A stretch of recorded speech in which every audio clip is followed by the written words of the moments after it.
All right, can folks see everything okay? Yes. Okay, so I'll go ahead and get started. So good morning from the West Coast. My name is Preeti Sharma, and I'm a faculty member whose research focuses on gender, labor, and service economies at Cal State Long Beach. I've been a researcher with the UCLA Labor Center, and also a longtime volunteer with the California Healthy Nail Salon Collaborative for over a decade. I'm gonna go ahead and pass it to my co-presenter, Saba, to introduce herself.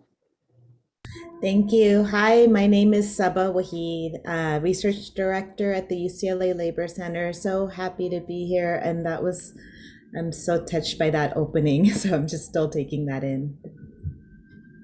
Yeah, absolutely. Thank you too for starting us off in such a grounded way. I'll say that we're both honored to talk to you today about some of the instrumental research that we've both had the opportunity to work on in partnership with some of the organizations here.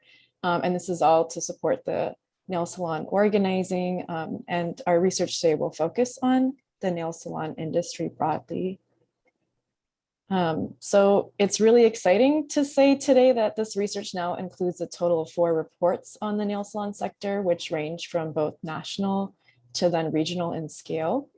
Our first report, which there's a small image on the left-hand side, is called Nail Files. It's a national study that came out in November 2018. And in some ways, I'll say it kind of started our whole suite of reports, but I'll talk more about this in a few slides. But it's been key for identifying some baseline demographics about the industry and also lifting up labor conditions. Our next 3 reports came out between 2020 and as recently as last month in May 2022, focusing on the impact of COVID-19 from anything like our shutdowns and reopenings in California to what it means to work at the salon under the pandemic in California, New York, Pennsylvania, and New Jersey. So in terms of our presentation today, we've actually broken it up into 2 parts. I'm going to talk first, and I'm going to dive into 3 main findings from our first report, and this will all help us kind of paint an overview of the industry. So I'll talk a little bit about workers, industry, and labor. And then I'm going to turn it over to Saba, where Saba will talk more about the COVID-19 research and the sort of impact that the pandemic has had on workers and owners through surveys, interviews, and focus groups. So our first report, where we first started in 2018, is called Nail Files. This was in partnership with the California Healthy Nail Salon Collaborative. And it started in part because there had been no other national study focusing on labor in the nail salon sector. So it was really important for this study to kind of offer that labor lens. And in some ways, the point was to kind of see what information was already out there and not necessarily gather new data. So in terms of methodology, the report is based off of a set of existing literature, including policy reports, academic studies, worker stories, and government data. And then we also worked with a team of researchers, experts, and advocates who gave feedback on the findings. So the report itself covers some of the history of the industry, what makes the industry a venue for its current workers and customers. We look at anything from workers and laborers to why the industry is what it is in terms of establishments and trends. And then third, we focus on some of the regulations, solutions, and practices. So I just want to say, as I kind of dive into some of the data from this, is that we recognize the limitations of census or government data or government surveys. And that we found that it, still allows us to make some important insight into the industry and also offers spaces for further grounded research. So let me dive in. Our first main finding is that salons are mom and pop. They are immigrant and refugee, and they are women.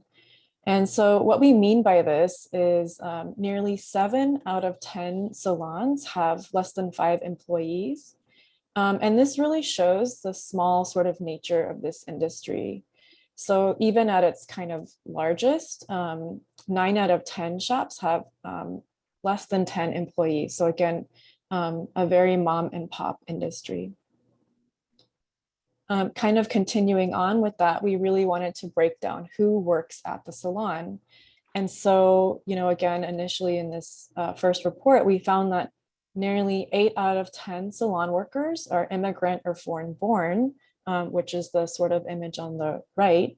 And when you break that out, 7 out of 10 workers are actually Vietnamese. And the labor force also includes folks who are Nepali, Tibetan, Latinx, Chinese, Korean. And so this is really important to kind of name in terms of race, ethnicity, migration. And we also found that 8 out of 10 salon workers are women identified, and that a majority of nail salon workers, when we think about age, are in what would be considered a reproductive age. So given some of the population demographics, we also wanted to highlight, again, the image on the right, that nearly half of all nail salon workers who are not born in the US do not speak English well or at all, and that 4 out of 10 salon workers have at least a high school degree. And then in terms of, where salon workers themselves are clustered, just kind of like the spatial dynamics, we found that salon workers are clustered in California, Texas, Florida, and New York. And this is for the most part, those warm weather states. And these states actually have a huge potential to have an impact on the industry. And then another way to think about this is where are the most number of salons themselves. And we found that California and New York had the majority of salons, with New Jersey and Pennsylvania following. So in addition to some of the baseline demographics, we found that the nail salon sector was a growing but low wage industry. And we drew out some of the information on wages.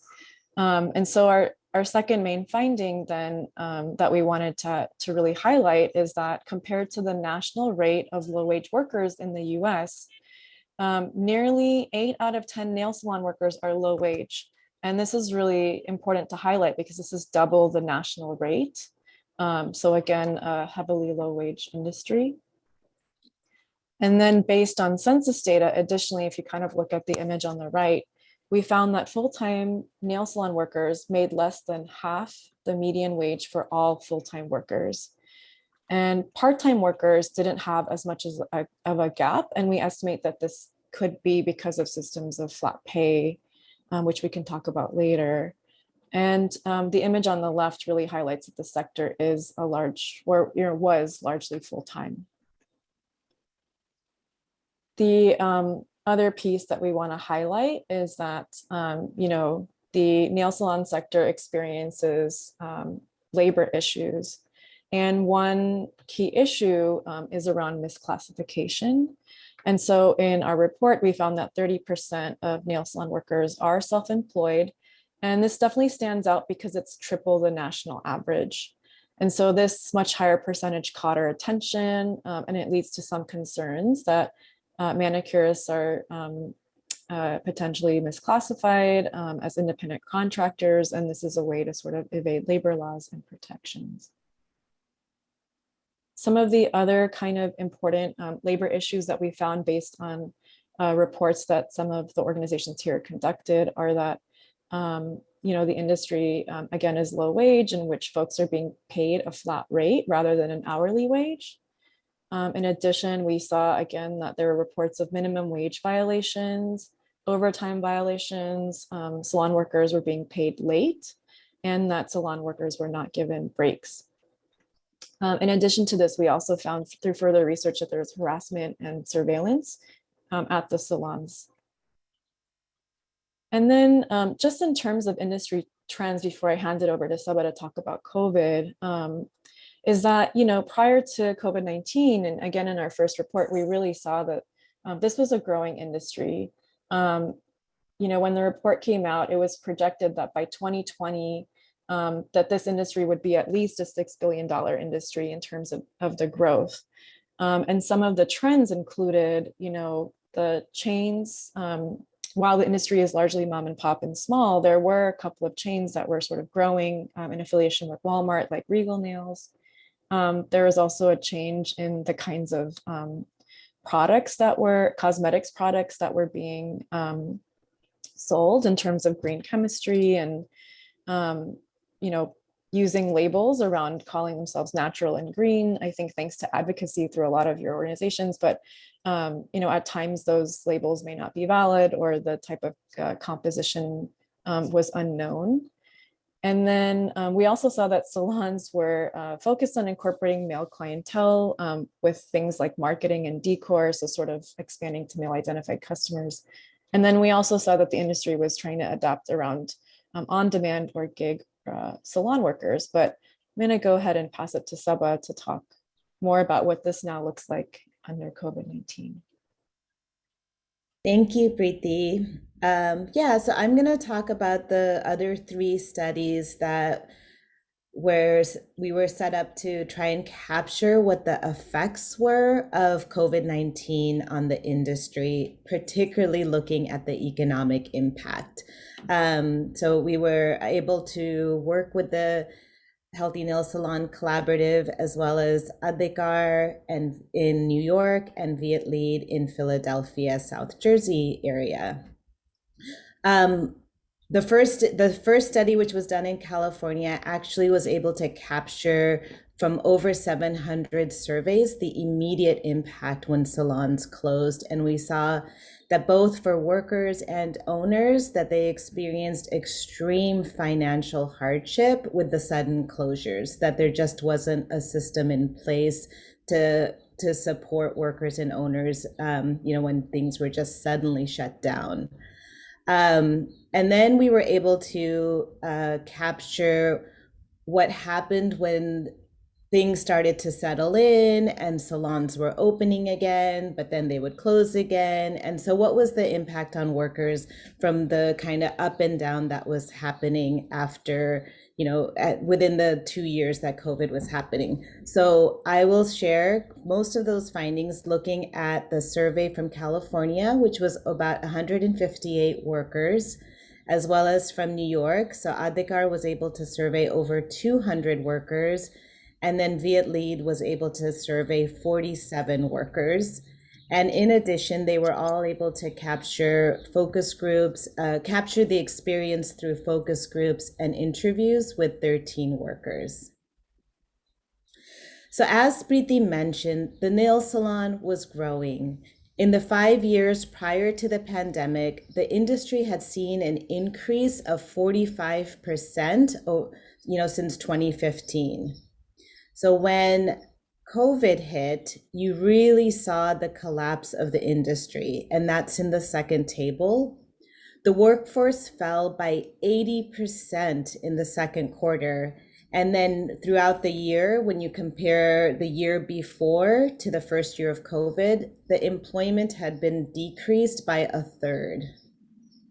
Overall, this cycle of openings and closing took a tremendous emotional and financial strain on workers and businesses.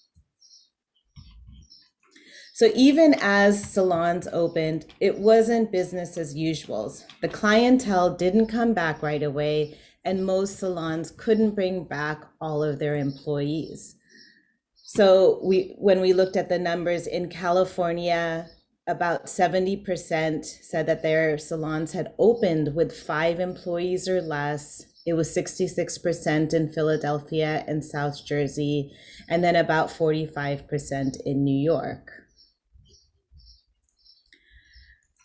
And even if the workers were allowed to return, they weren't getting the same hours as before. So workers were reporting a decline in their work.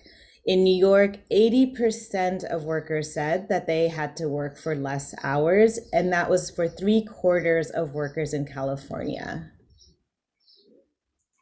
This quote from a nail salon worker captures some of that precarity of work upon returning. They said, "After COVID-19, we can't find a job. Many nail salons have closed. Even if we get to work for 2 to 3 days a week, it's not that easy. They only give us 4 to 5 hours a day and then ask us to go home. There are so many problems after COVID-19. The nail salon worker's job is in trouble." There was also the issue of having to work during a pandemic while a pandemic was still raging. And workers didn't receive any additional pay for working under hazardous conditions. So 95% of workers in California said that they got no hazard pay, and that was the same for workers in Philadelphia and South Jersey. And I just want to make a note about PPE. While workers did report they received face masks and that states did have guidelines, there were challenges. In focus groups, workers described how implementation was uneven and it varied salon by salon. In addition, some workers found that they still had to purchase PPE, further impacting their finances, and again, without any kind of additional support. Workers were put into an untenable situation. They had to either choose to work under risky circumstances or not work and face financial hardship. And you can see that in this quote. I'm nervous and confused on whether I should go to work. Sometimes I think I shouldn't go. Then again, I think I should go because we must eat, we must live. If the number increases, then I must stop. The main thing is to be alive rather than be hungry. I'm not sure whether to continue or not. Between the reduced business, reduced hours, coming back didn't provide financial relief. Most workers found they earned the same or were earning less. There was also increased costs and more health and safety requirements between clients. So overall, we saw that workers were experiencing financial hardship. 8 in 10 workers said that it had decreased from California. And then workers were reporting that they weren't making enough funds to meet their expenses, such as the ability to pay for food. That was 2/3 of workers in California and almost half in Philadelphia and South Jersey. As we're looking forward, there are some hopeful signs that the industry is rebounding. In the third quarter of 2021, the employment numbers have returned to those we saw in the months before COVID-19 began. We see that people are shifting their spending again towards services. So as we move forward, we need to recognize the nail salons industry's predominantly immigrant women workforce face so much strain and were put into these precarious positions. The industry needs to change and take what we learned from the past 2 years and consider how we can build a better and safer sector for workers and for owners. Thank you.